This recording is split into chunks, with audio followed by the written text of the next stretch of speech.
घरातल्या माणसाच्या निधनाचं दुःख आणि जात पंचायतीविषयीचा संताप अशी आज नायकू कुटुंबाची अवस्था आहे। जातीबाहेरील मुलीशी क्रमात समारंभात सहभागी करून घेण्यात येत नव्हतं। जात पंचायतीनं त्यांना बहिष्कृत केलं होतं। त्यामुळे आपल्याला जातीत परत घ्यावं यासाठी अरुण नायकू विनंती करत होते। रविवारी देखील ते याच कारणासाठी पंचांकडे गेले होते, मात्र त्यांना तिथून हाकलून लावण्यात आलं।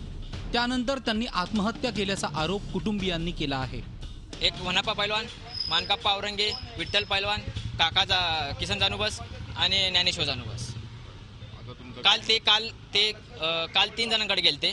त्यामुळे त्यांचा काय वाद झाला ते आम्हाला माहित नाही, पण एवढं म्हणलं की मला पराक्षी त्यांनी भिकारी करून टाकलं म्हणते। त्रासदायक दिलं त्यांनी। गेल्या वर्षी आमची सासूवर तर एक समाजाचा माणूस आमच्या मदतीला आलं नाही, त्या बी या कारण याच्या याने धक्कादायकनी मेले, त्यांना अटॅक आला।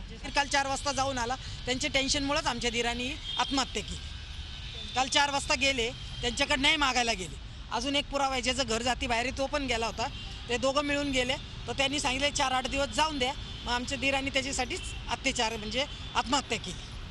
म्हणजे आमच्याकडे 2 वर्षापासून अत्याचार चाललेला। पुणे कॅम्प परिसरातील गवळीवाड्यातून या जात पंचायतीचा कारभार चालतो। अरुण नायकू काही महिन्यांपूर्वीच इथून दुसरीकडे राहायला गेले होते, मात्र जात पंचायतीने आपल्याला जातीत परत घ्यावं यासाठी त्यांचे खेटे सुरूच होते। या संदर्भात पंचांचं म्हणणं जाणून घेण्यासाठी आम्ही गवळीवाड्यात आलो होतो, मात्र त्यांच्यापैकी कोणीही या ठिकाणी उपलब्ध नव्हतं। इतकंच नाही तर इथल्या लोकांना विचारलं असता त्यांनी देखील या पंचांविषयी, त्याचप्रमाणे या प्रकरणाविषयी काहीच माहिती नसल्याचं सांगितलंय।